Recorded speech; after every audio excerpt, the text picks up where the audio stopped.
This episode is brought to you by Bleacher Report. How do you follow sports? From college football to the NBA, Bleacher Report brings you the latest news, live scores, and epic highlights from your favorite leagues, teams, and athletes, all in one app. Dive into exclusive shows hosted by your favorite athletes and original Bleacher Report series with breaking news, rumors, and predictions all season long. Download Bleacher Report to personalize your coverage.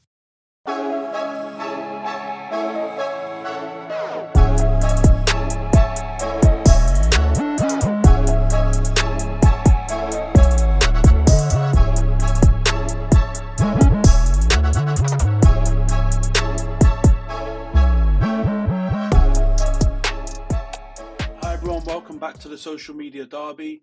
We've obviously got a really interesting episode this week covering the Man Utd Derby.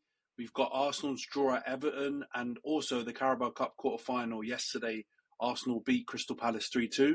But before we get into that, for those of you watching on YouTube, please subscribe to the channel, like the video, drop your comments down below, share it if you can.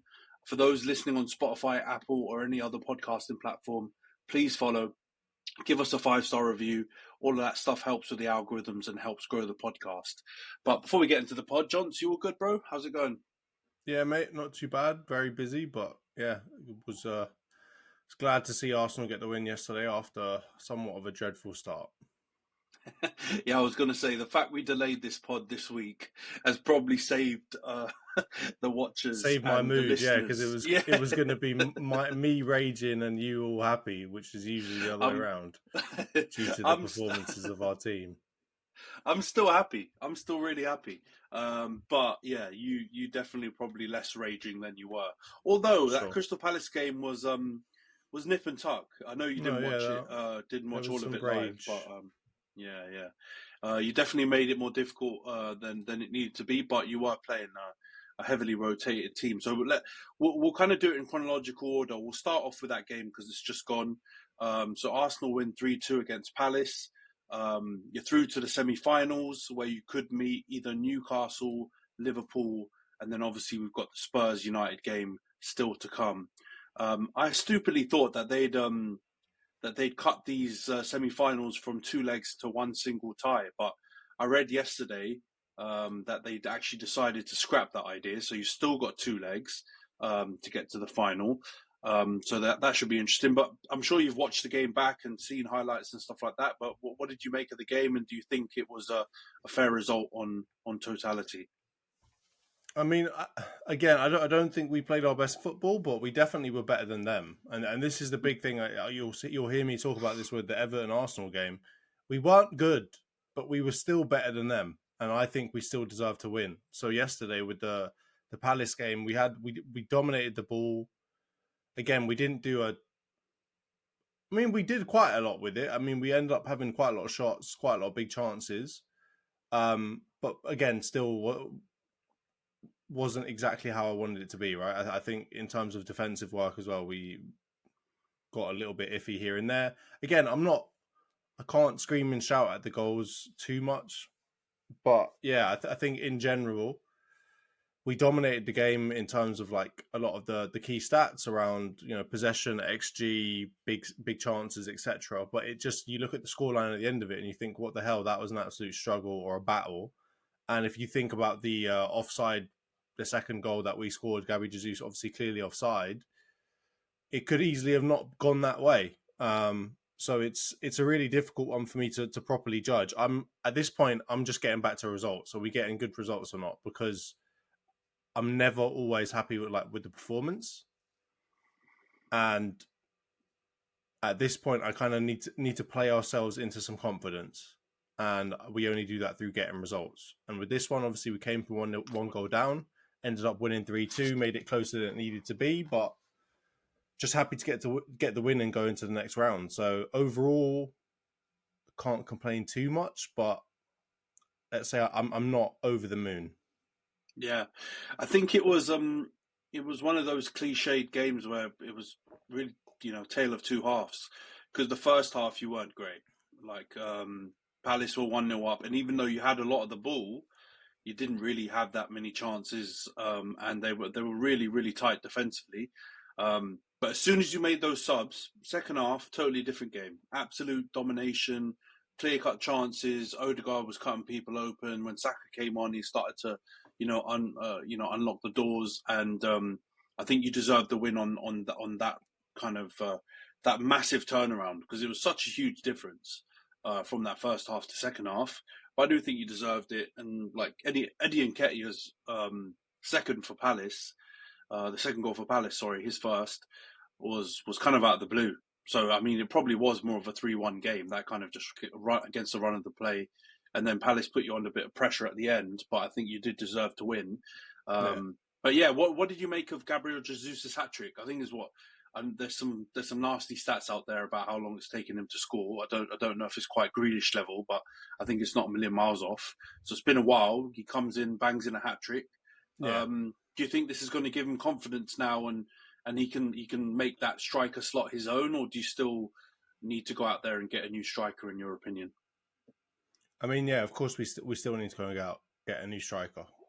Nothing changes around that, right? It's not like Gabriel Jesus is new to the club and he's just been hampered by injury since he arrived. Like, he has had good runs of playing and has never been the most clinical striker, right? Even as he said himself, scoring is not his strength necessarily, right? He's really good at other things. We need a striker whose scoring is their strength. If he can replicate this form from now until the end of the season over and over again and not get injured, then maybe I'll change my mind. But I'm not going to be a prisoner of the moment and say because he scored a hat-trick in the bloody Carabao Cup against Crystal Palace, one of which the goals was offside, I'm not going to start dancing around and saying, yeah, we've got our striker now. I'm happy for him, though, because I think he deserves it. And I actually think he's madly underrated in general. I think he's a good player. He's a very, very handy player. He's a handful. He's a nightmare for defenders. And the way that everyone raves about Nico Jackson, like I've heard certain Chelsea fans calling him like God's gift to bloody football and striking. Gabby Jesus is what all of those Chelsea players think Nico Jackson is right now, right? Can't really finish that much. Couldn't hit a barnyard with a banjo, but he does all the great build-up play, and he's a nightmare for the defenders and all this other stuff that they say about Nico Jackson, right? So Gabby Jesus is that embodied, right? Like, he is an absolute nightmare to deal with. He seems to have, I don't know, an energy that just unsettles defenders, and I'm really happy for him because I do think he's a really good player. I do like him as a character. I think he's contributed a good amount to this team. I'm not going to say that he's been like the biggest contributor for the team, but he's definitely played his part in a lot of the, I'm not going to say the trophy successes because we haven't had any, but in the highs of Arsenal since the highs of Arsenal since we kind of popped out a couple of years ago. So from my point of view, I don't want to get rid of him. I think he's a great backup. I think he's a good option to play left wing, right wing, or striker. I also think, if we're going to do this faffing about in the future, if Odegaard gets injured again, don't put Trossard in the middle. I want to see Jesus starting a 10 because I actually think that there's... I know he wouldn't be the same necessarily as an Odegaard, but I think he's definitely better suited on the ball and his capability with the ball to play that role than Trossard is. So I think he's versatile. If he can stay fit, then obviously that helps. He's not on the craziest wages. So overall, I like him as a part of our squad. And I think he's good enough to be a rotational player in a Premier League winning team from my point of view. I think he'd be a fit backup for most teams alongside of people like Trossard and Havertz and so on. I think that's good squad, or squad depth, I should say.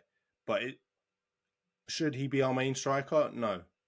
We need a slight level above that, in my opinion. Yeah, no, I mean, well, he's proven it, right? Like, he has been a rotational piece in a Prem winning team at City. Like, he obviously can do that. I guess he saw Arsenal as the chance to be the main guy. And to be honest, I think it's more injuries that have hampered him than his actual performances. Like, of course, he's had runs when he's been a bit smelly and he's not quite, scored goals. But I think there's also been games where his overall performance has still been okay and still been decent around that. It's just obviously strikers are judged by their performances. I think the Nico Jackson comparison is quite funny because he's kind of the opposite at the moment. He's scoring loads. And I know Chelsea fans will rave about his other things, but he's kind of a bit like a shin ankle baller type player. He keeps the ball without kind of knowing what's going on. But his finishing is massively improved. So, like Jesus, I think is a really good player all round. He's got great first touch. He's strong, but it's just been that striking element that he's been missing. So yeah, maybe a positional swap and putting him in a 10 or covering for Saka on the right. I think he's been good on the right hand side when he's played there. It might just be he's not your striker option. But yeah. I think some people will get giddy because the hat-trick, I mean, he took the hat-trick yesterday really well. Yeah. Every finish, the he banged it. Class. So yeah. Obviously the first one, little dink, then the other two, he absolutely slapped them in. So the first one I was happiest with though, because like I've seen him do that and it go miles wide. Well, it was the Chalobah bit that I really liked because Chalobah's a good defender, man. I like him. And for some reason though, he went to ground and Jesus just kind of rode it and still carried on and kept his composure and dinked over Henderson. So no, I thought they were all really good finishes, but yeah. Obviously, some fans will get giddy and stuff like that, but I think you're right to hold the horses on him.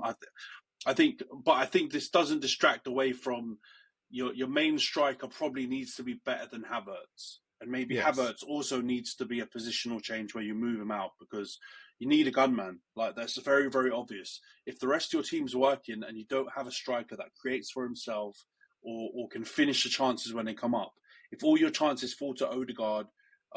Or someone else who's not a striker, like their efficiency when it comes to finishing is not going to be in that, top percentile. They're not strikers. They'll score their fair amount of goals. They're good, really good players in Odegaard's case, right?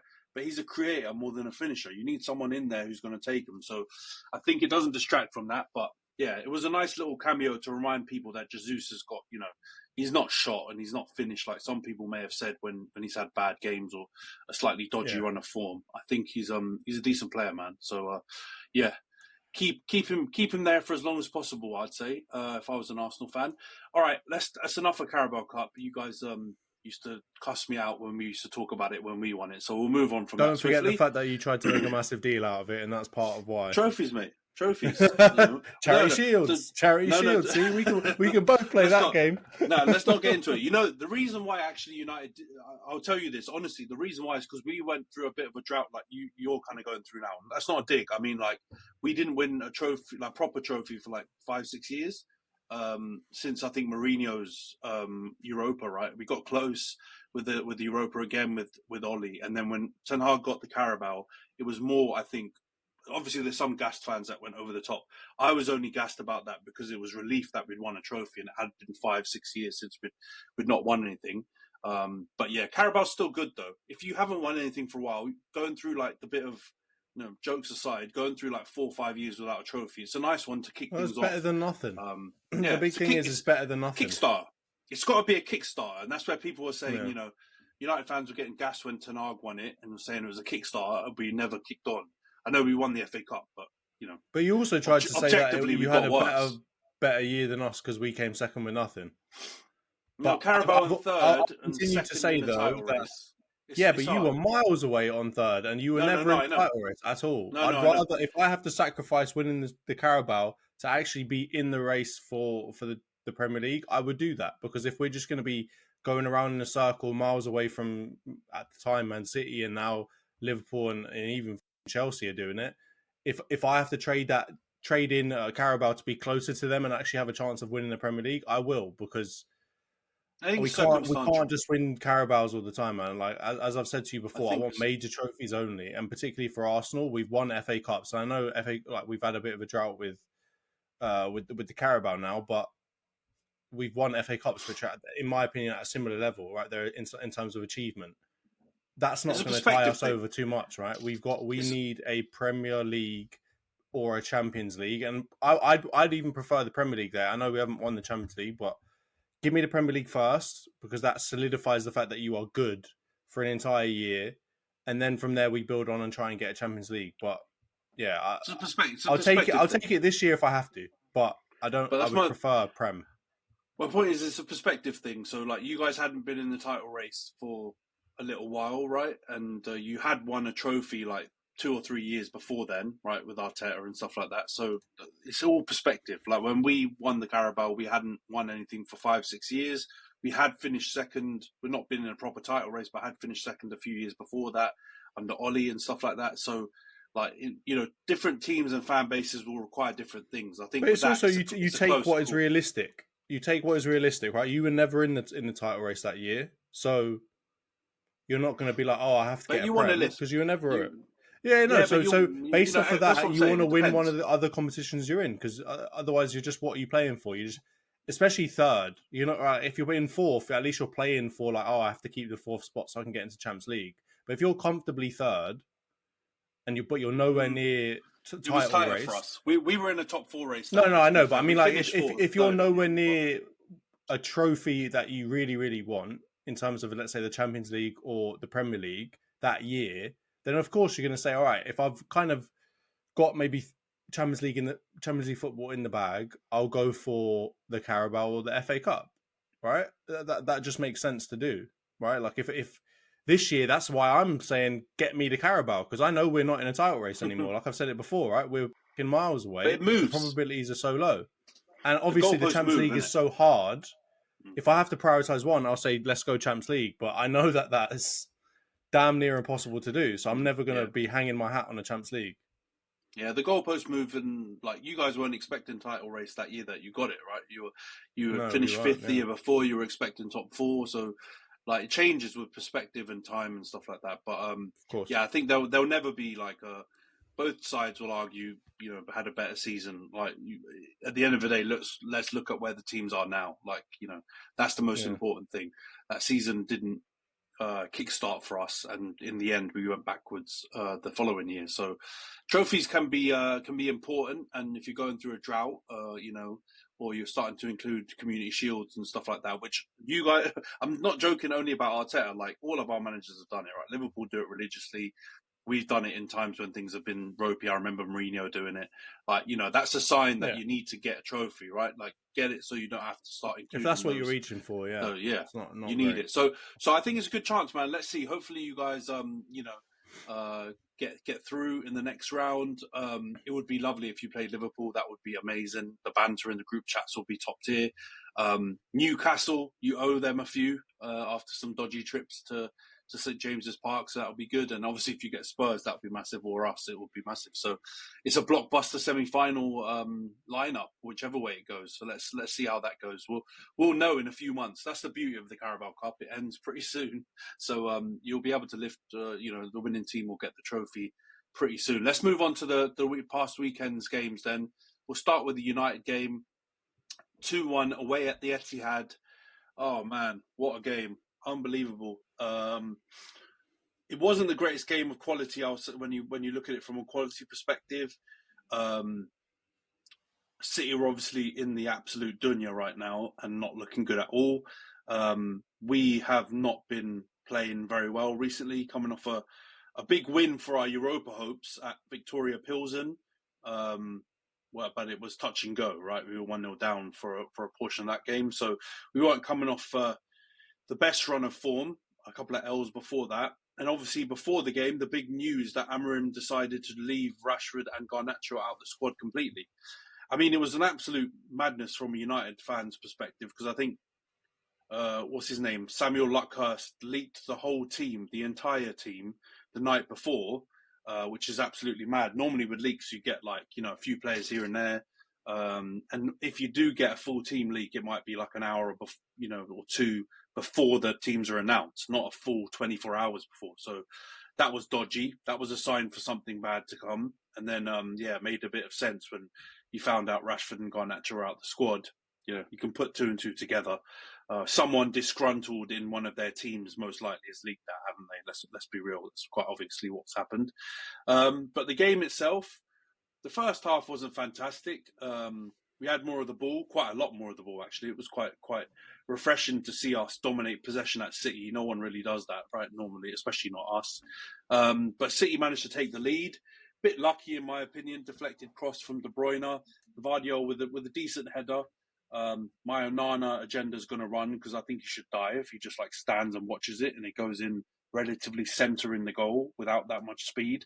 So I'm looking at him a bit. I'm also looking at Rasmus and Diogo Dalot. Got beaten in the air.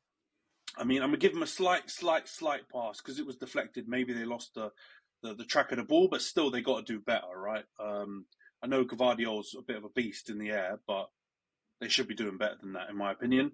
Second half comes along, and we've still got loads of the ball, although it's probably a bit more even, but we're getting all the chances. So, in my opinion, we can briefly talk about it later, but I thought that was a penalty on Rasmus. I don't know why all the ref watches and all these bloody idiots on telly, both Mike Dean at the time and Dermot Gallagher on that Sky show, both talking absolute rubbish. He clearly does not touch the ball and swings his whole leg across Rasmus. Maybe Rasmus dives a bit theatrically after the contact. He just does it late. He does it a little shouldn't late, matter, doesn't he? Yeah, but no, it definitely shouldn't. I've seen penalties with far less contact get given.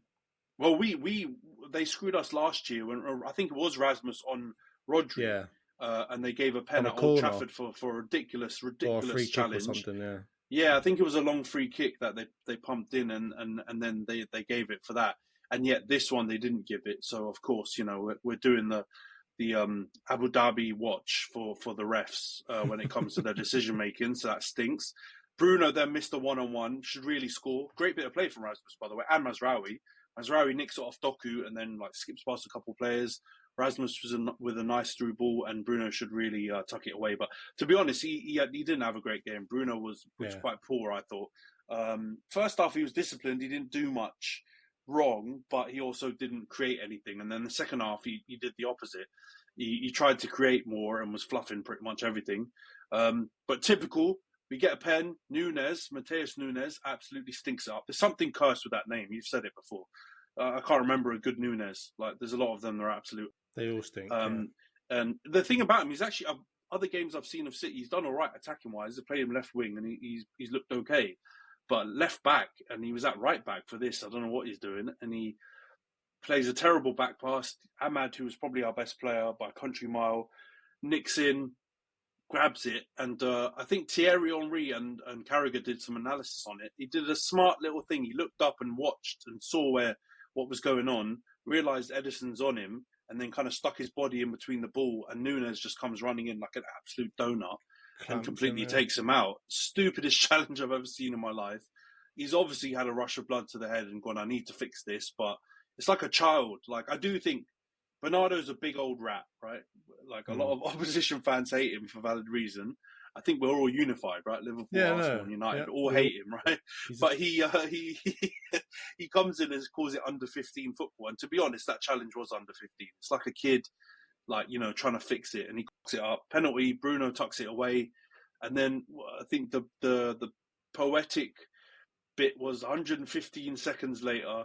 Lisandro plays the ball over the top, which I thought was like a bit of a looper, and there wasn't a lot of pace. I was kind of mad at him, being like, what are you doing? But then it kind of almost hits the ground and gets a bit of pace on it. Spins, yeah. Yeah, and Ahmad does this weird little thing, which again, Thierry and Jamie Carragher were analysing on Monday Night Football, where he looks at the floor. Yeah, he dinks it, but yeah, he looks where the ball's coming, and then he stops looking at the ball and looks where the ball lands, flicks it with his toe, and he doesn't get the greatest contact, but is on the volley, which I actually think helps him, because I think if he got a good contact, Gvardiol's going to clear that. But somehow it manages to pass Ederson, go through Gvardiol's legs, and we win it 2-1. Absolute scenes.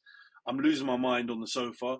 But I think all in all, a draw was maybe, City fans could say a draw was a fair result. But I think on the balance of play, it was a poor game all round. But I do think if you look at the big chances, I think we should win that game. We had all the big chances, apart from the Gvardiol header. I can't remember anything. I think they maybe also should have been given blocked. A penalty. We should have had a penalty. You should have had a penalty. Score, plus we scored 2. So, yeah, we should have won. I know it's not a lot these days. Going to City is literally for everyone at this moment, right? Everyone's pummeling them pretty much. Charity FC out here. Yeah. Forest are the only team that are looking at this being like, how crap are we? How have we not managed to win that game? Even Feyenoord managed to pull out a draw there. So that's City's only saving grace. So we win 2-1. In my humble opinion, I think we did deserve the win because of that chances. But, I mean, also the really, really encouraging thing for me, and I'm not going big yet because I think we're still ropey, which is quite obvious. But at least in possession of the ball, I can see a definite improvement from the first few games that Ruben had, where we couldn't keep the ball for our life, to now being able to keep the ball. And a lot of people have made the point it's sideways, backwards for the most part. At least it was until like 65 minutes in that City game, which I get. But we haven't been able to even do that like in recent years, right? So the fact we're able to keep the ball better, if Bruno can just get his head back in the game and perform how he had been in a couple of the recent games where he's been much more disciplined, I think our possession based style can potentially grow, and we can improve even further. But I think there is the challenge is always going to be this balance, because we did start to lose the ball a bit more when we did start playing the ball forward a bit more. So there will be that balance of being able to attack effectively without conceding the ball, turning over the ball constantly, which I think we've either been one or the other. I go back to Louis van Gaal days. We were like this. Sideward, backwards, really good on the ball, but there would be games where we'd 0-0 it at home to like bloody Cardiff or Swansea or whatever, because we had no attacking threat. And so we have to, and Ten Hag style would be sometimes gung-ho basketball, back and forth. And it can lead to mad results as well. So we've got to find the balance, but I think we deserved it, and I think there's improvements there. But what do you think as an outsider looking in? I'll go through it like one by one. I think whether you're ordering wings for the game, whipping up a 7-layer dip, or ordering pizza, there's something about football that makes you want to eat. And this football season, Uber Eats has the best deals on game day food. No matter what you're craving, from 2-for-1 pizza to buy one, get one wings, Uber Eats will be dropping new deals each week, all season long. Uber Eats, official on-demand delivery partner of the NFL. Order now. Terms and conditions apply. See app for details. I mean, first of all, you definitely should have had a penalty. That was a clear penalty, in my opinion. On top of that, I think City were woeful for the most part of the game. They had, possession was roughly even throughout the match, but they didn't seem to do anything with it, whereas at least you guys were trying to move the ball forward in that last kind of spell. Obviously, that leads to you losing the ball more, but it's because you're trying to go from A to D in certain cases, right? Like one of the great things about City over the last few years is that they kind of go from A to B and then everyone moves up. Then they go from B to C and then everyone moves up. And that's how they end up just suffocating teams in that like that final third of theirs. And everyone ends up having to play like a really low block against them. And you've got to be basically defensively perfect to stop them from making little passes in here and in there and getting a goal somehow. With you guys, I think you're way better at just in general keeping the ball, whether you need to go back a little bit, to go side a little bit, to go forward a little bit. I think that all of that is great. But the problem is, as you kind of said, when you do progressively pass the ball, it tends to get a bit more risky. And when you do that, you don't seem to keep it in that area for a while. You end up immediately being pushed back, and then you kind of got to start again and go for another progressive pass and another one and another one. And I almost think it's partly because of, in my mind, that kind of central midfield role working with the wing backs hasn't fully figured itself out yet. It's definitely a lot better midfield wise than you have been before, because obviously you were Donut FC before that, but you still need to figure that out a little bit and maybe find your Rodri. It might end up being Ugarte for sure, because who knows? He looks pretty good. He looks much better at this point in time, but finding your Rodri that is, once you get that progressive pass, he's going to find a way to keep it up the field. He's going to, jockey someone. He's going to push it over there. He's going to do whatever. Like, your Busquets, your Rodri kind of player. I don't know who that is right now. It doesn't really seem like, in my mind, doesn't seem like it's Bruno. And it could be Ugarte, but I just think there's some improvement that needs to happen there. So I think overall from your style of play, you're a lot better with the ball. You keep it a lot longer, but yeah, when you want to get an attacking threat, you kind of have to lump it up there, or you end up trying to push up high and getting a win back early and then using that to score, which I think is totally fine. Like at the moment at Arsenal, I'd take that in a heartbeat, because all we're scoring is bloody corner FCs in the Premier League. So it's much better. But overall, I think, yeah, you deserve to win the game. You were better than them. And it's mainly just because they're so bloody woeful. They were honestly so bad. Their goal was horrible. The way that they played that entire game was horrible. Haaland is He's Maguire had big him for no locked up. reason. He's big for no reason at this Locked him point, up. because what's the point of being that big and then getting locked down by people the same size as you? Because let's be honest, him and outside of the sizes of their heads, they're about the same size in terms of body and strength, right? But yeah, he may as well have been 4'2" because Maguire just had him on the floor half the game. Gobbled So him.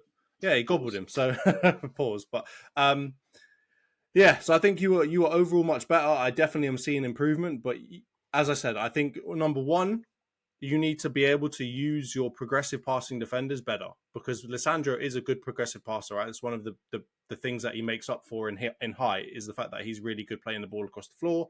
And as you saw for that second goal, he can play these weird like top spin floaty things that confuse Edison and confuse everyone. You've got Maguire, who thinks he's bloody Rio Ferdinand a lot of the time and actually can put in a good old diagonal every now and then. Decent diags, yeah. Yeah, but he's always looking for it. This is what annoys me, right? Like as soon as he gets the ball, telegraphs he it, always gets it out of his feet, and he's already looking for it every single time. And I'm just like, mate, play the ball left and right, right? You don't need to always look for the bloody diags, right?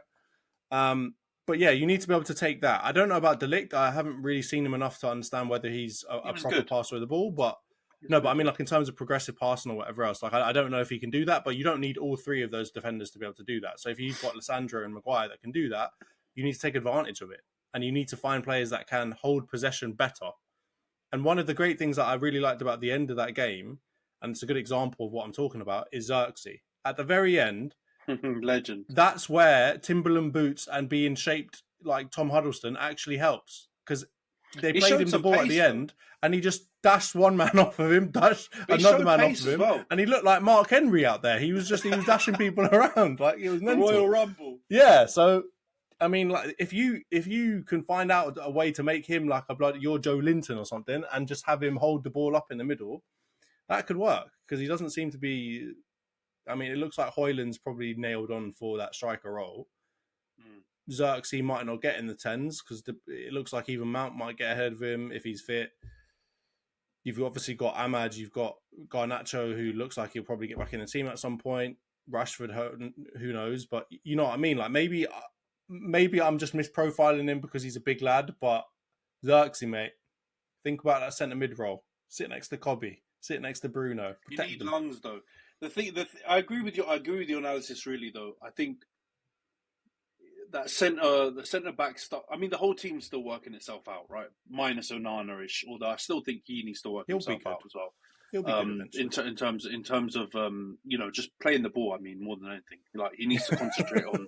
He needs to concentrate on. He dawdles a bit. How to save. Yeah, he holds the ball too long, but. The thing is, that makes sense, because in last couple of managers wanted him to do that. Ten Hag definitely wanted him to do that. When he was at Inter, that was their style. He'd mentioned it loads of time that Simeone asked him to hold on it, get the people to press and play it over the top. And he did it amazingly for Inter, right? Not so much for us. So I don't know if Ruben wants us to do the same thing. But anyway, yeah, the defence, I like Lissandro at that left-sided spot. He looks way more secure, and he's able to play the passes that he's really one of his biggest, pluses as a player.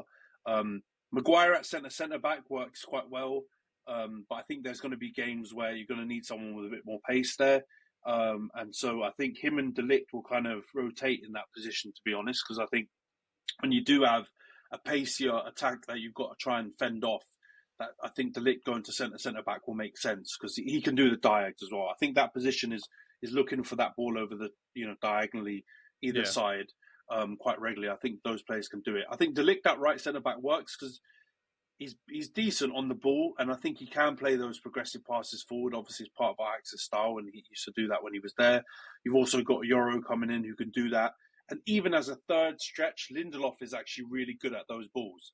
Like those progressive balls over the top around the side. He used to do that a lot in previous seasons when we played with the two. And really, it was his best feature, right? Because his defending, he would be a bit timid sometimes, but playing the ball, he's good.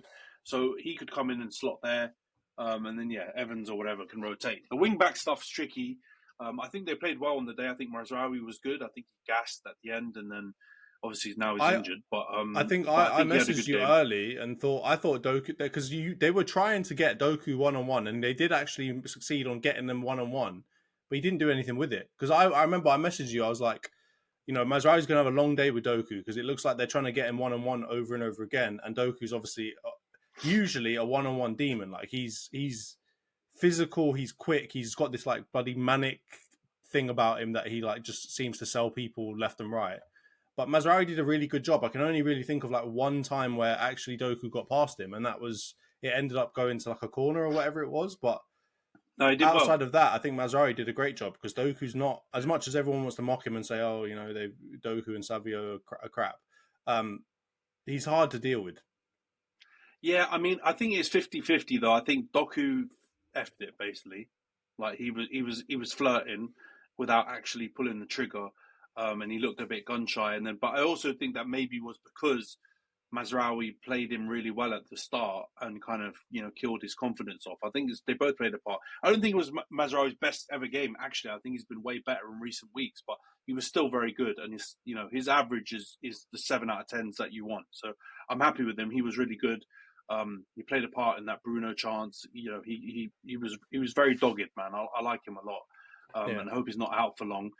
Midfield, I hear what you're saying. I don't think the way we play, we're gonna even set up where we require I know you're talking about them as just an influence maybe, but there's no way Ugarte can pull off being a Rodri, like as in a one man like defensive mop up type player.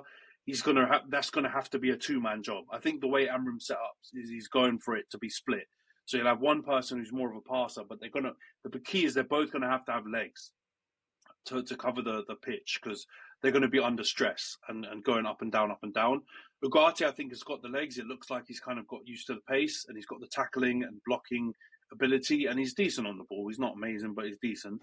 And then the next position is the conundrum because Bruno's got the energy to run around, but he also gets carried away and wants to do more too creative things for a deep lying player, right? And he needs to be safer. So either he needs to learn how to do that and chill all the way down, right? And then I think he'd be a good partner for him. Or we need to go out and get someone because I love Kobe, but I think Kobe has to play as a 10.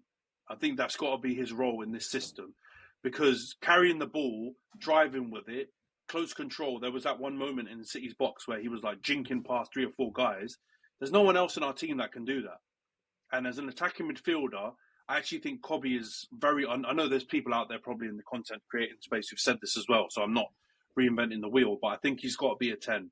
Because I think if you put him in midfield, he's naturally going to get overrun. If you put him against a Gravenberch or a Caicedo or someone who's got legs, they're going to overrun him because he hasn't got the physical ability to go up and down with them constantly.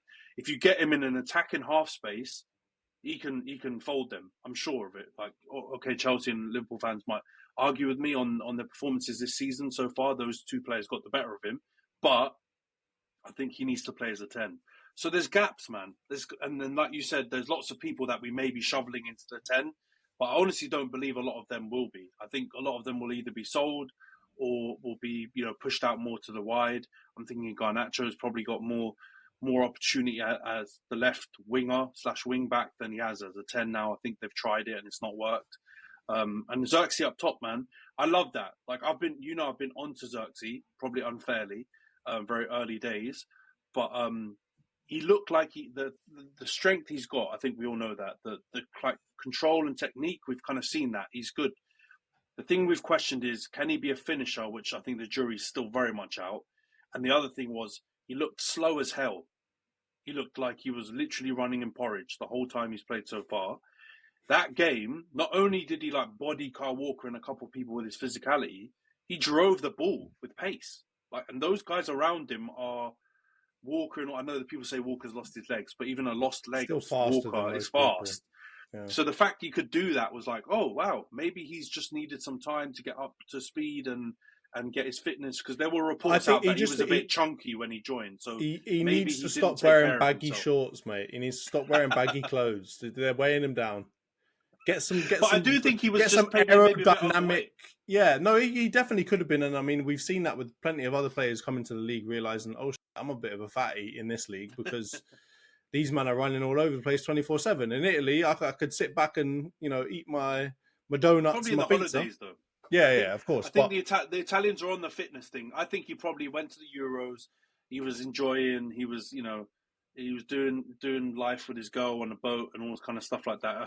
We saw pictures of it, right, with him enjoying himself, and he didn't come back in the best condition. But the jury's still out. Don't get me wrong. I love the housery he was doing at the end with the City fans. That's going to make me love him more from a passionista bit. But if he wants to stay in that striking position, which I do think now, considering what I just said about the other people that are better set as 10s, he needs to get some pace. If he can get some pace and he can, he scored some goals against Everton, for example, which will be a segue in a minute for the Arsenal bit, but he needs to finish and he needs to keep showing that, because that was useful. That reminded me a lot of Rasmus in the FA Cup final when he came on late.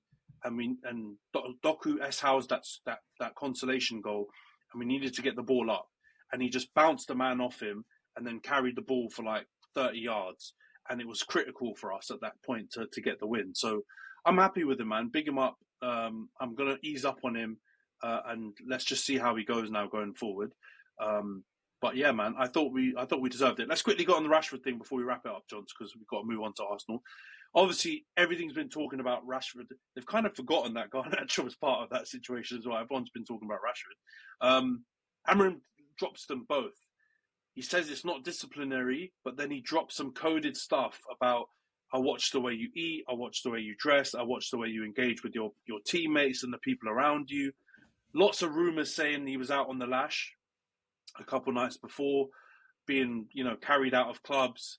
Then rumours about him and Garnacho scuffing the following day in training or whatever. What do you make of that decision first before we go into the interview part? Do you think it's being a storm in a teacup that we're even talking about that decision to leave him out, or do you think it's ballsy from Amorim to do that? I do think it's a storm in the teacup because obviously it's Man United, but at the same time, I think it's a great thing for him to do. I think he needs to show that no one is undroppable, particularly the two star boys of your team, both past and present, who have both ballooned their egos to the high heavens. And it's been amazing with Garnacho to see his head explode. Like I saw, he just won the Puskas Award. Man's out here thinking, like, talking and acting like he's Messi. Like, you settle down. Ronaldo, yeah. Yeah, like you hit an overhead kick, but you couldn't hit a barnyard with a banjo on a normal evening in wherever it is in the Premier League. So settle yourself down, learn how to pass properly, learn how to finish. Stop telling your brother everything, and stop being such a moody bastard. You're young. You haven't really done anything yet. You've done less than Rashford. Like, Rashford has more reason to have an ego than you do. You need to settle yourself down, right? So I think that's excellent from Amorim's point of view, because he's looking at Garnacho and saying, mate, you're not going to get to that level. You're not getting to the Rashford levels, right? We're going to stop that right here. Go and sit at home for a bit because you're not playing. And then for Rashford, I mean, there's a lot of stuff going around like X about how he's the leak. Some people are saying it's Garnacho. There's all different kinds of people. Everyone wants to stay so hush-hush about it. They don't want to say the name like it's bloody Voldemort out here. But, yeah, there's so much stuff going around about him. It might be him. It might be somebody else. I feel like with Rashford, at a certain point, he has to have leaked something to someone. I just don't see a world in which he is not part of the leak. I'm not saying he's the only one, but there's got to be a world where he is part of some of the leaks that have come out. Because you've seen now with this interview that he did with Henry Winter that my man's got connections in the media space, because it was immediate that he's come out and done this after that drop-in, right? And he's done it before about the, feeding the kids. He's done it before about various different things with Ten Hag and whatever else. He's very clearly got like a team around him that carefully... We have one more act for you this evening. I don't even need to say his name. Mr. Bob Dylan. A Complete Unknown is now a Golden Globe and Critics' Choice nominee for Best Picture. Bobby, what do you want to be? Whatever it is they don't want me to be. Timothée Chalamet astonishes as Bob Dylan in one of the best performances of the year. Through the bums of dime in your prime. And critics rave Edward Norton is absolutely fantastic. 70,000 people are here, and Bobby is the reason for it. This Christmas. They just want me singing Blowing in the Wind for the rest of my life. Don't miss the movie critics are hailing 5 stars. To the onion. It's pure cinematic magic. Turn it down. Play loud.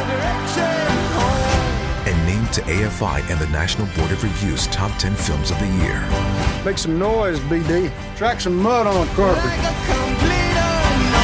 Like a A complete unknown. Only in theaters Christmas Day. Rated R. Under 17 and admitted without parent. Carefully shape his image or mold his image, or try to at least. So from my point of view, there's absolutely no way that they're not involved. Even if it's not him himself, maybe it's his manager, which is his brother, I think, as well. Or somebody else in his team. Maybe it's one of them that's doing it, but he's definitely complicit. He's got to be complicit at some point, and I've got to believe that some leaks are coming out from him. So Amorim was very kind of diplomatic about his statement about it, saying, it's never over, right? Like, this is the biggest challenge you can have. You don't need a new challenge. This is the challenge, which I think is a great way to handle it, even if in his mind he has very little hopes that Marcus will turn it around. But yeah, I think that response just makes Marcus Rashford look like more of a muppet now, because Ruben kind of come out and said no, you're still welcome here, mate, as long as you buck up and do the right things that you need to do. So it kind of now makes it look like it's not Man United trying to get him out. It kind of makes it more look like Rashford wants to leave. You see what I mean? Which moves the onus away from Man United as being, you get him to do star boy, he's been here for 18 years or whatever, to, you want to leave us, we're your boyhood club kind of thing. So it's genius in terms of, from my point of view, from Amorim's side. And it's, in my opinion, quite stupid from Rashford's point of view. I think if he just does want to leave, then fine. Then this is a way to go about it. I still don't think it's the best way to go about it. But if he's trying to do it so that he can get everyone to come out and say, no, stay, Rashford, stay, I think it's a stupid thing, because now Amorim kind of has done that. He's kind of said, no, you've still got a place here in a certain way. And now it makes him look like he's a bit of a prat and he wants to leave. So masterstroke from Amorim, stinky from Rashford again. He doesn't just stink it up on the field, apparently. Yeah, the thing about this situation, so I'll just bund it all up. It's so political. Less so with Garnacho. He's a youngster. He's just suddenly got a massive ego and he's become really big-headed. Don't get me wrong. He's had great moments, but they're a sprinkle in the history of the club. No one will remember him if he stopped playing for United right now. Let's be honest, right? It'll be Makeda. Makeda or Januzaj 2.0. Probably not even. Makeda actually helped us win the league with that little bit. He would be Januzaj-ish, right? Where people talk about he had some moments and then nothing really came from it. So he needs to understand that. He needs to get himself in check. But at the same time, I'm going to chill on him, because as much as I'm worried about the ego stuff and whatever, and his performances on the pitch, which for me are always the most important thing, have been rubbish for a minute. Even if they've been covered up by some goals and assists, he's still not played well. He's a youngster, right? This is the moment to course correct someone and stop them from becoming that player forever. So, and I'm sure there've been some world-class players that have played for United and other clubs that had dodgy moments when they were, 20 or younger, whatever, and they had to be pulled in line to help them achieve that greatness or that quality. So I'm not going to go in on him, but he definitely needs to look at himself in the mirror.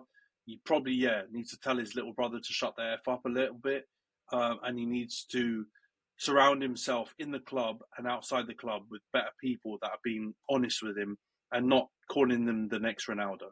He's not the next Ronaldo. There is no world where Garnacho becomes Ronaldo. I'm sorry, right? There is no world. I like him. I think he's got potential. I think he could be a good winger for us. But I almost look at him and think his cap is Nani. And that shouldn't be a diss to him, because Nani, I like Nani. And Nani was good for us. I think people, rib him a little bit because of some of his antics and, sometimes when he made stupid decisions and bozo decisions. But ultimately, he was part of winning teams for us. So I don't think that's a cuss at all.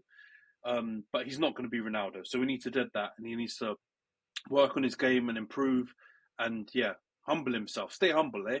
But with Rashford, I think it's just so political, man.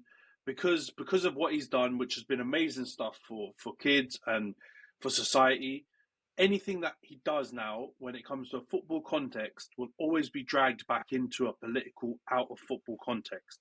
So if you say Rashford should go for the betterment of himself and the club, a lot of fans will go, oh, racismo and whatever, and act like, there's other things involved in the reason why someone might have that opinion. It's the God's honest truth that with Rashford, I think he actually wants to leave. And I know you've said there's tactics around this going on, because United were also, complicit in this as well. They put out the rumours that they want to try and sell him, or they'll take offers, which obviously are true to their journalists. Then Rashford has come out and put out this interview with his favourite guy, Henry Winter, who loves him off. And now it feels like he's reclaimed the narrative. But like you said, he's never going to be able to fully reclaim it, because Amorim gets a press conference every 5 minutes, it seems like. And he's always going to have the chance to pull it back. And he's not Ten Hag. He's not someone else who's going to chat absolute was when he's in the press conference. He seems like he knows exactly what he's going to say, and he's prepared it, and he knows it. He seems so emotionally intelligent that he knows what to say, what slant to say, how to say it, to protect the club, protect himself, and not causing, an S-storm for the club. So I agree with you. He's just flipped it back on Rashford and said, look, that new challenge can be here if you sort yourself out. And the onus is on him. And ultimately, the onus is on him. If he plays well on the pitch, works hard, and does what he was doing in his younger years, there will not be one United fan that wants him gone. You can add the racismo and the whatever else in there and say that there might be people that will still have those views in terms of being prejudiced or whatever, for sure.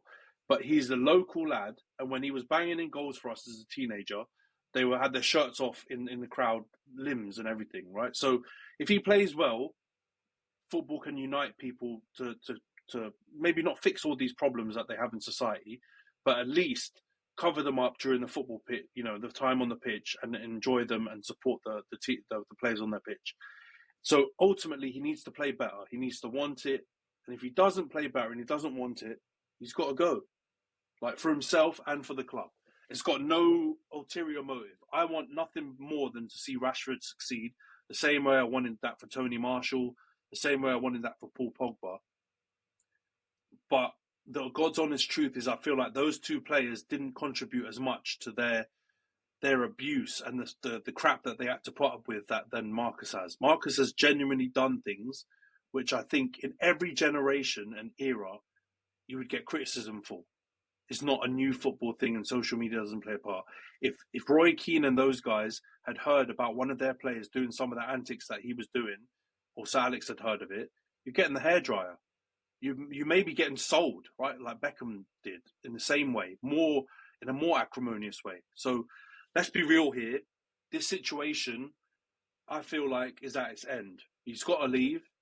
And the way Amorim's taken control of the situation, he's not going to win this battle, right? It's going to go like Ronaldo versus Ten Hag. He's going to lose that battle. And unlike Ten Hag, Amorim's going to come out looking beautiful. The club's going to come out looking better. And Rashford is potentially only going to be the one who looks stinky if he continues with this PR Rashford stuff that he's doing, right? But this is why it's important, though, that Amorim continues to be a personable, good man manager. And this is what Ten Hag's downfall, is that if you're going to do this and you're going to not alienate, but you're going to get rid of certain fan favourites and certain ones that are really difficult to deal with, like Rashford, they have the possibility that they might try and get the other players on their side. And then you lose the dressing room and then they stop playing for you and then it's all over, right? Which is, I think, in the end, what happened to Ten Hag, right, over time. With Amorim, he needs to keep being personable. Him and his coaching staff need to keep getting all the other players on their side so that when Rashford does eventually throw his toys out the pram and say, you know what, no, I'm going to try and I'm not saying he's going to negatively influence, but you know what? He's a big man in the dressing room, right? Like, and he's English, and he's been around a lot of these dons in the England team, whatever else. We've seen this happen before with Chelsea and whoever else, right? So when it does come time for that stuff to happen, we've got to have like Maguire and Luke Shaw and whoever else saying, you know what? Actually, I'm sided with a manager here because he looks like he knows what he's doing. I like him. He treats me well. We're all like a good team spirit here. So I'm sorry, mate, I'm not going to be on your side for this. That's what he needs to keep doing on Amorim's side. And I think he's doing a great job of it so far, but it's also the reason why I kept on hammering the fact that that's what he needs to be in order to succeed at Man United, particularly in this transition period between having diva players and having like the squad team environment that he wants in the future, right? Same thing for Arteta. We had to get rid of the major personalities that thought they were too big for the club, or they were too powerful almost to try to cause trouble for us. You have to get rid of them quickly, and you have to transition them. But at the same time, you have to be really nice. You have to like make all the other players understand that you are in the right, and that you're not just some ruthless don that's trying to get rid of everyone, right? Like you're here for everyone. So he's doing an amazing job of it so far, and he's going to have to keep doing it, because that's going to be the key here to that transition. I think maybe 2 seasons it will take for you to get to sack off basically all of the crap diva-ish players that you've got. Yeah, no, I agree completely, man. Let's see how it goes. I'm sure we'll talk about it again on the pod, because it's not over yet, right? The way things are set up, selling Rashford is going to be its own saga as well, if that is the decision to be made. All right, let's wrap up the United segment. Let's go on to the Arsenal-Everton game. 0-0, ball draw. Really not that much going on, to be honest, in the game. I think if you had this result, and you can give your opinion in a minute, and it was a case of Pickford had a 10 out of 10, he's pulled off worldies. First of all, I think we'd all be shocked, right? Because I don't think we really rate Pickford that much. But second of all, we'd be like, fair enough. You've peppered them, absolutely salt and peppered them, but you couldn't get through.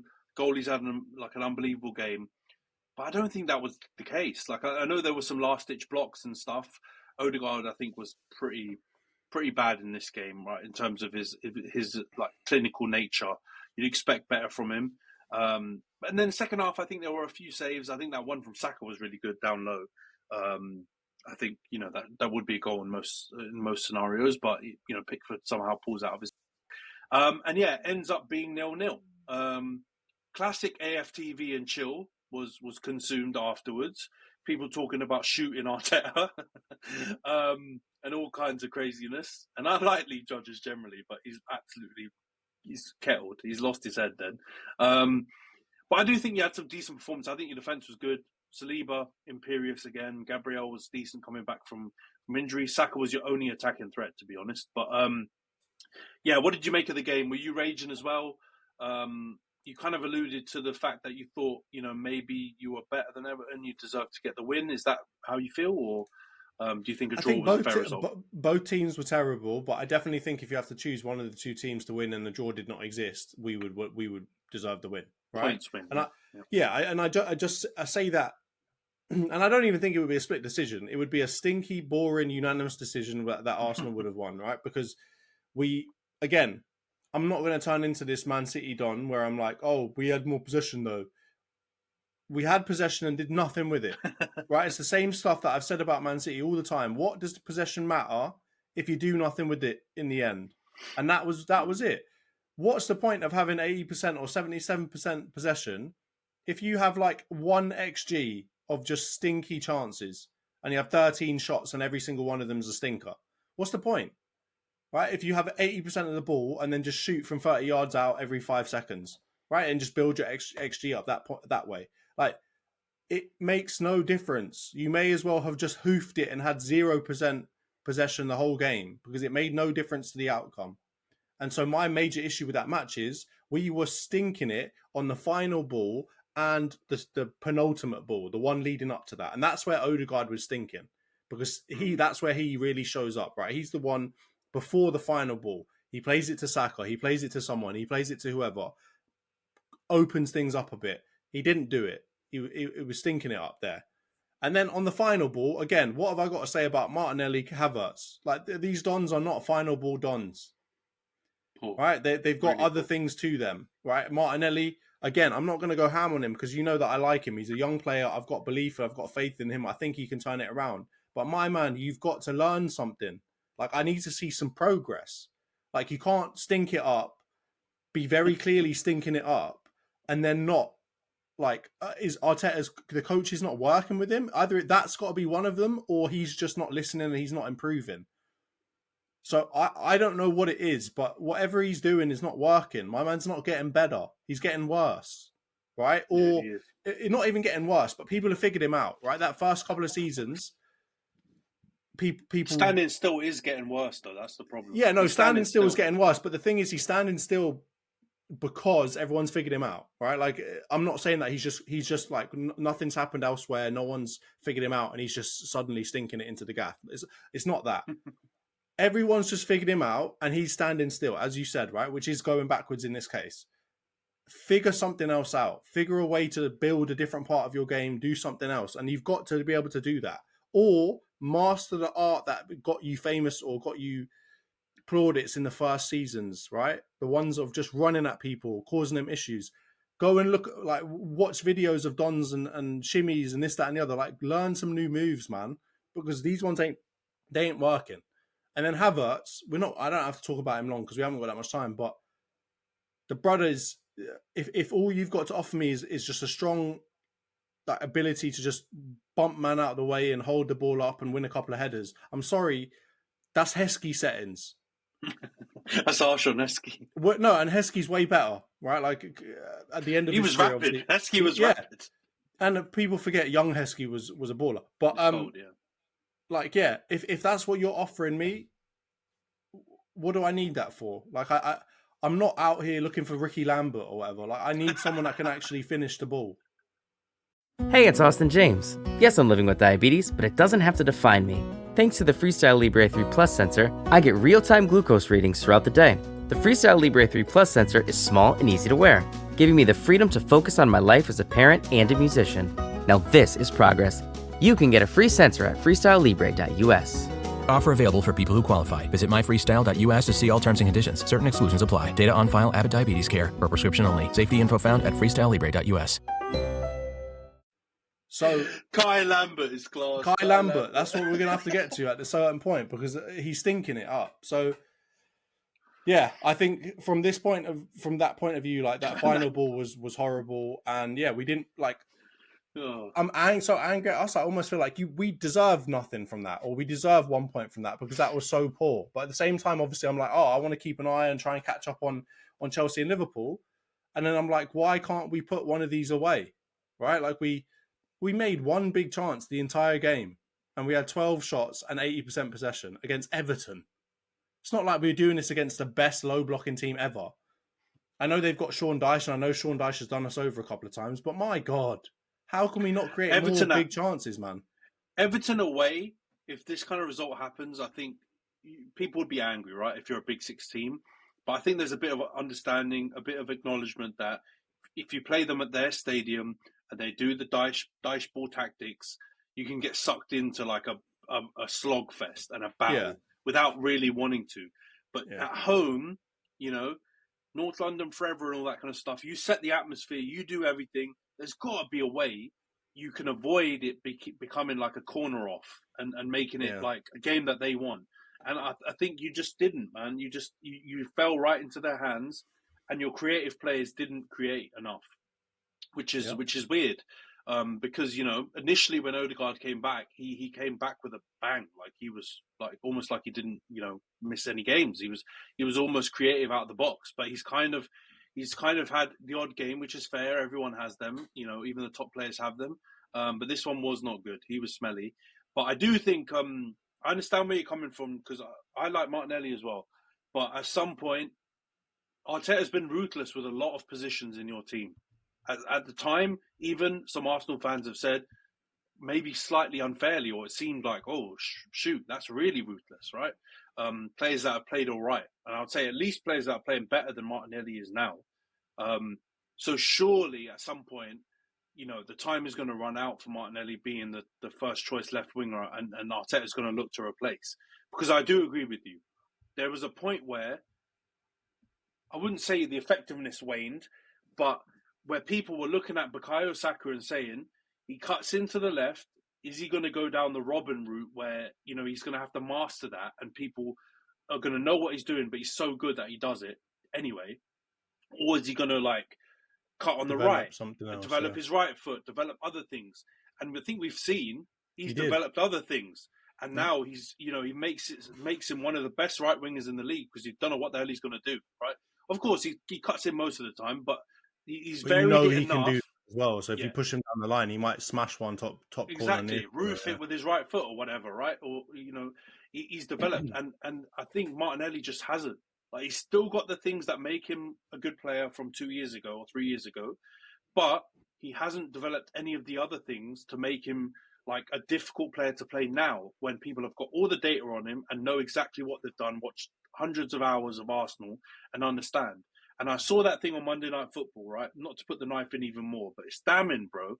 The percentage of opportunities that are created down your right-hand side is the most of any. They split it into the middle, left and right.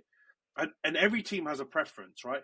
But yours was like top by a big chunk. Like It was close to like 50% or something, all come from that side. And actually, I thought that was lower than I thought in my mind, right? Thinking about it, because it seems like everything comes from there.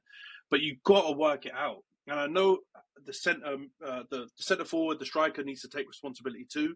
Definitely, Havertz has not been good enough, and you need to get a new striker. But there is an argument that you do need to get a left winger as well, or if not more. No, of course. You know? I mean, Sterling's doing nothing Martinelli as well, so I like Martinelli, but at some point you've got to find someone with closer output to Saka, so that you've got double threats at least.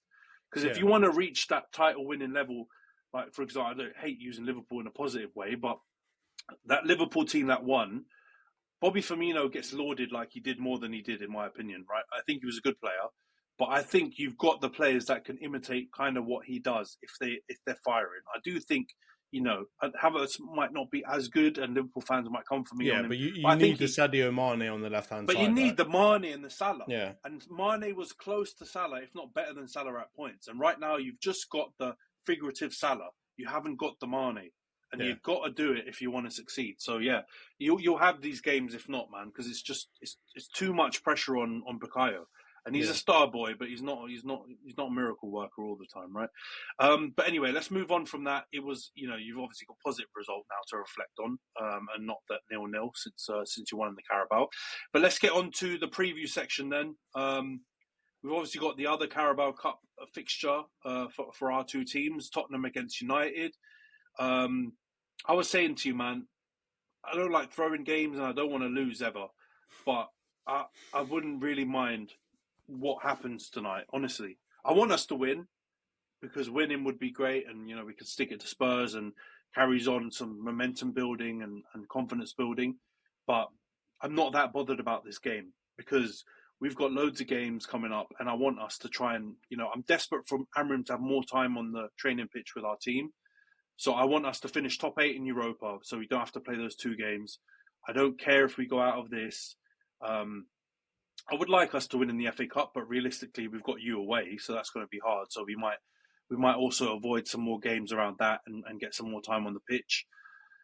I literally would not cry if any of the, if we got top 8 and we got out of the Carabao and we got out of the FA Cup. I know it's a defeatist mentality, but some people might say, but it's about perspective that we talked about earlier. We've won both of these cups in recent years. We're not starving for cups. We are starving to not be 12th or 13th where we are now. So I would much prefer us to climb the table, get back into the European positions, and potentially win the Europa League than these two. So I hope we have a heavily rotated team. We give more people minutes.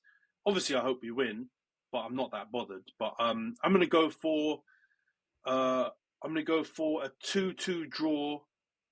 And maybe Tottenham to win on penalty. Nah, I think we're decent at pens. So I'm going to go 2-2 draw, and I think we'll win on pens. What about you? I'm going to go for a...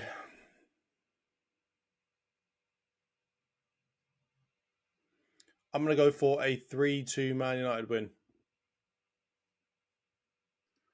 Fair enough. I do think there'll be a lot of goals in this game. And I know we've been decent defensively, but I think when you rotate, it's going to be all over the shop, isn't it? Plus, man, they've got Kulu on fire. Like, their attacking players are on fire right now, man. They got Kulu on fire. Dominic Solanke. Son was very good at Southampton. Son looked like he got a new lease on life. Like, my man's out here. They've got good attacking and Trevella players. did you see it? Yeah. Trevella did for Madison's goal. That was unbelievable. If you combine that with any defense, I think you let in goals, man, even good ones. So that's that. But then defensively, Lord, I think you will be able to break that down multiple times. I think Ahmad will have a field day if he plays. That's my only thing. I don't know if Ahmed will play the whole game. He might, but I think Yeah. we'll rotate a bit because we've obviously got Bournemouth at the weekend, which we'll get to, which I think is objectively a bigger game. All right, 3-2. Also for that, on the correct result, we're going to go for the end of 90 correct results, because if it goes pens and I've got the pen result wrong, that's rubbish. So, all right, let's go. Palace, Arsenal, second leg. You're going to Selhurst Park, Premier League. They gave you a good game in the Carabao. How do you think this one's going to go? 2-1 Arsenal. Difficult game. Glasner's getting his groove back now. Absolutely spanked Brighton, didn't they, in the last game? Yeah. Made Hertz look like a rookie out here.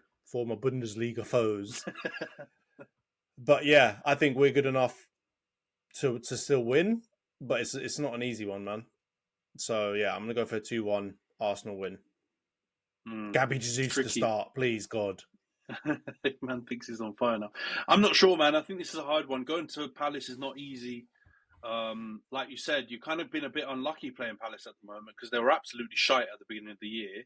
The season, should I say. And, a couple of teams went there and beat them, but they've been improving massively. So I think it's going to be a tricky one.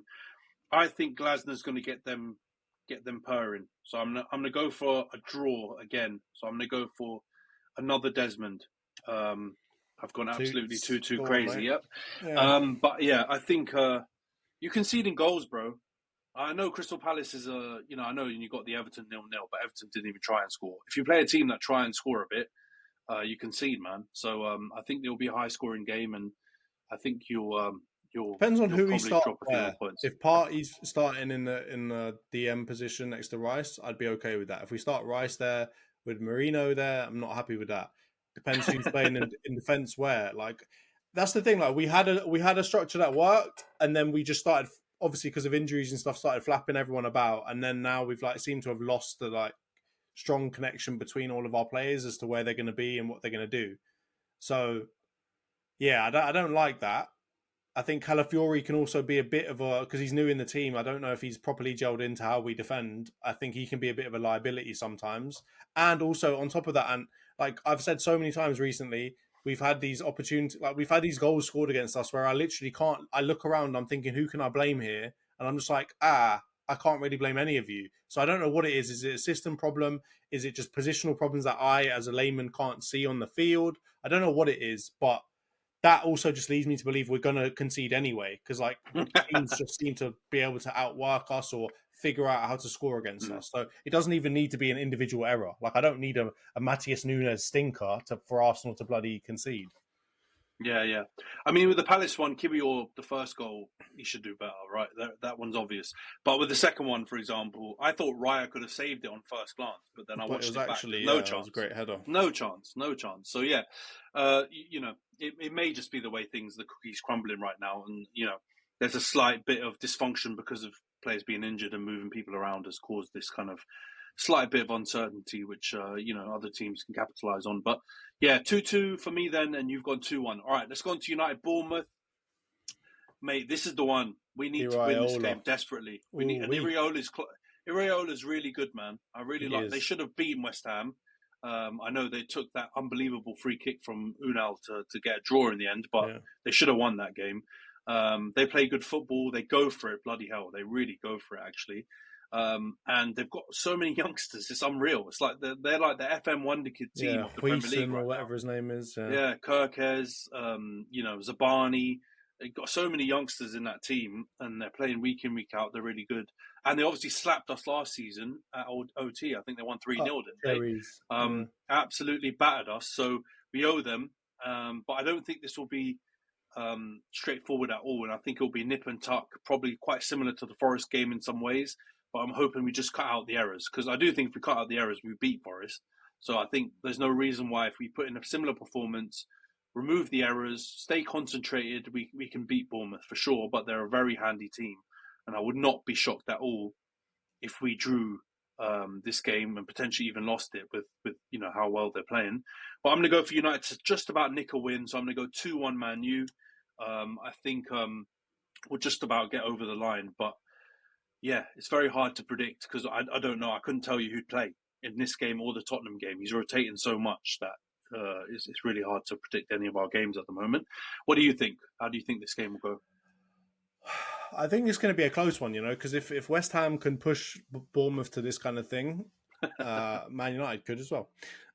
So, I don't know. I think it's going to be a difficult game. If it was at Bournemouth Stadium, I'd say Bournemouth would win. But because it's not, I'm going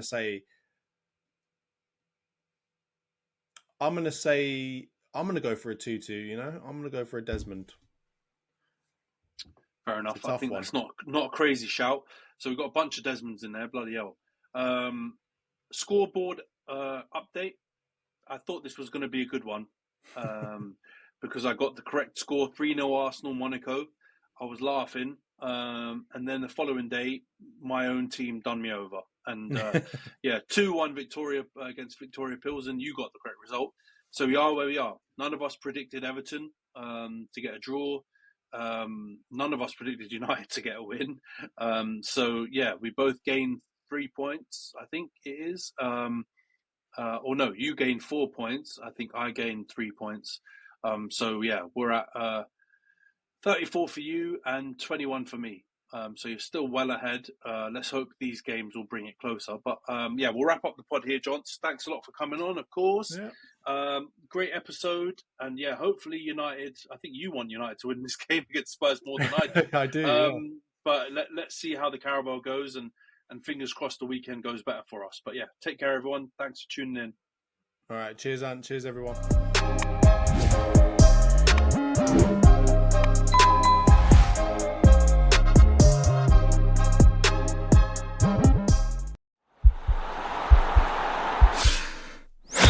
This podcast is part of the Sports Social Podcast Network.